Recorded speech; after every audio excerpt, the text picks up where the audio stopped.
प्राचीन अनातोलिया यानी तुर्की का सबसे खौफनाक और अनसुलझा रहस्य।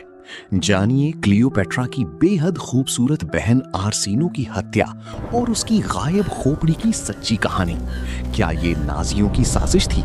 पूरी घटना जानिए इस वीडियो में। हम आज आपको यहाँ प्राचीन अनातोलिया यानी आज का रिपब्लिक ऑफ तुर्किया के इतिहास का एक बेहद खौफनाक, सत्य और अनसुलझा रहस्य बताने जा रहे हैं, जिसके बारे में बहुत कम लोगों को पता है। ये कहानी सत्ता, वासना, धोखे और एक ऐसी रहस्यमयी मौत की है जिसके तार आज भी पुरातत्वविदों यानी आर्कियोलॉजिस्ट्स को उलझाए हुए हैं। ये बात है ईसा पूर्व सन 41 की। प्राचीन अनातोलिया के पश्चिमी तट पर बसा इफिसस यानी एफिसस शहर अपनी भव्यता के लिए पूरी दुनिया में मशहूर था उस समय। इसी शहर में दुनिया की 7 अजूबों में से एक आर्टेमिस का मंदिर यानी टेम्पल ऑफ आर्टेमिस मौजूद था। ये मंदिर उन लोगों के लिए एक पवित्र शरण स्थली था जिनकी जान को खतरा होता था, तो पूरी दुनिया से लोग अपनी जान बचाने के लिए इस मंदिर में शरण लेते थे। उस समय ऐसी मान्यता थी कि टेम्पल ऑफ आर्टेमिस में किसी का खून बहाना या हत्या करना बहुत बड़ा पाप समझा जाता था। इसकी कोई माफी नहीं थी। उस समय इसी मंदिर में एक बेहद खूबसूरत और रहस्यमयी मेहमान ने शरण ले रखी थी।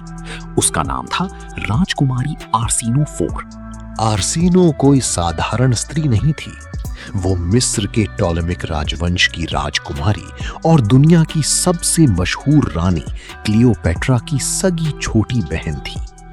ऐतिहासिक दस्तावेजों और फोरेंसिक विशेषज्ञों के अनुसार आर्सिनो बेइंतहा खूबसूरत थी। उसकी काया बेहद सुंदर, सुडौल, आकर्षक और मादक थी। उसकी गहरी भूरी आंखें और मिस्र यूनानी नक्शो निगार किसी को भी अपना दीवाना बना सकते थे। कई मायनों में वो अपनी बड़ी बहन क्लियोपेट्रा से भी ज्यादा सुंदर थी, और यही सुंदरता तथा उसकी धमनियों में दौड़ता राजसी रक्त उसका सबसे बड़ा दुर्भाग्य बन गया। समय का पहिया ऐसा घूमा कि साथ में हंसने, बोलने और खेलने वाली बहनें सिंहासन के लिए एक दूसरे की जान लेने पर उतारू हो गईं। आर्सिनो और क्लियोपेट्रा के बीच मिस्र के तख्त के लिए खूनी जंग छिड़ चुकी थी। क्लियोपेट्रा ने रोमन सम्राट जूलियस सीजर को अपने सौंदर्य की जाल में फंसा लिया था। आर्सिनो ने सीजर की सेना का डटकर सामना किया, लेकिन वो हार गई और कैद कर ली गई। हारी हुई आर्सिनो को जंजीरों में जकड़कर रोम की सड़कों पर घुमाया गया, लेकिन जूलियस सीजर का ये काम उसके लिए बैकफायर कर गया। रोम की जनता को उस सुंदर, सुडौल और कमसिन राजकुमारी की जंजीरों में जकड़कर सड़क पर परेड कराना पसंद नहीं आया। सीजर पर चौतरफा दबाव पड़ा और उसे आर्सिनो को माफ करना पड़ा। दुनिया के सबसे शक्तिशाली साम्राज्य के मुखिया होने की वजह से जूलियस सीजर घमंड में चूर था। अपने पराजित शत्रुओं को जंजीरों में बांधकर सड़क पर घुमाने में उसे आनंद की अनुभूति होती थी।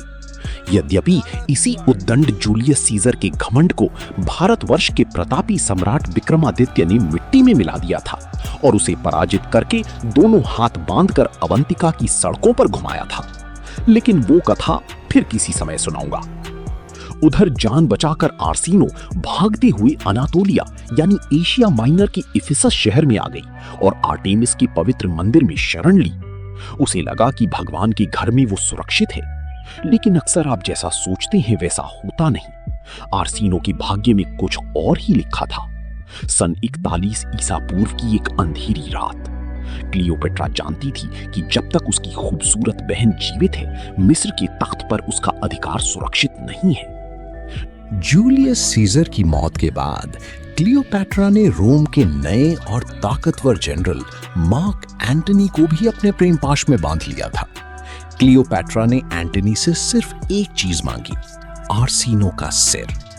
मार्क एंटनी क्लियोपेट्रा की दैवीय सुंदरता में अपनी सुध बुध खो चुका था, और जैसा कि भ्रष्ट तथा संवेदनहीन रोमन शासक अब तक करते आए थे, वही मार्क एंटनी ने भी किया। उसके आदेश पर रोमन सैनिकों की एक टुकड़ी आधी रात को अनातोलिया की उस पवित्र मंदिर में घुसी।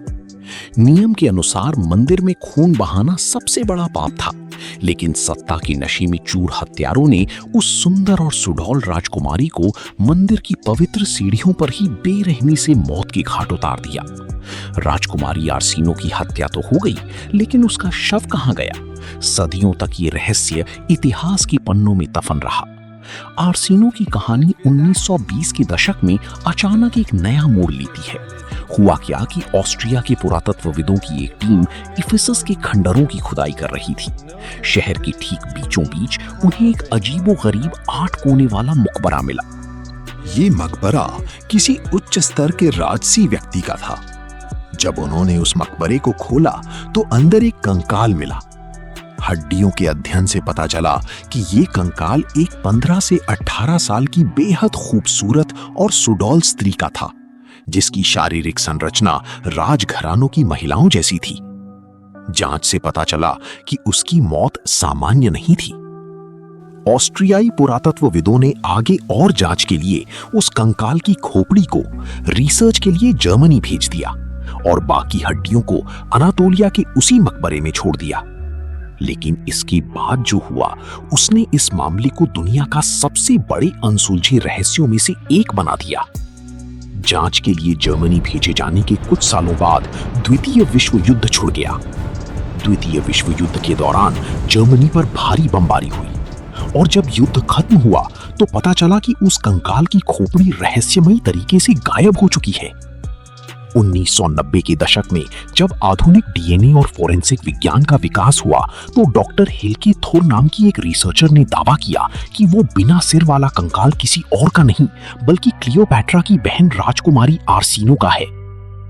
लेकिन खोपड़ी के गायब होने ने कई खौफनाक षड्यंत्रों यानी कंस्पिरेसी थ्योरीज को जन्म दिया।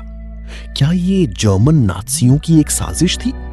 एक थ्योरी ये है कि युद्ध के दौरान नाज़ियों ने उस खोपड़ी को इसलिए चुराकर नष्ट कर दिया क्योंकि खोपड़ी के पुराने मापों से पता चला था कि आर्सिनो अफ्रीकन मूल की थी। नाज़ी नहीं चाहते थे कि दुनिया को पता चले कि इतनी महान सभ्यता की रानी व्हाइट नहीं थी।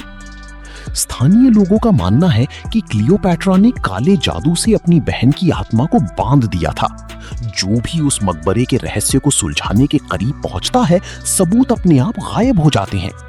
खोपड़ी का गायब होना कोई इत्तेफाक नहीं था, लेकिन ये बेसिर पैर की बातें लगती हैं। क्या वो सच में आर्सिनो थी?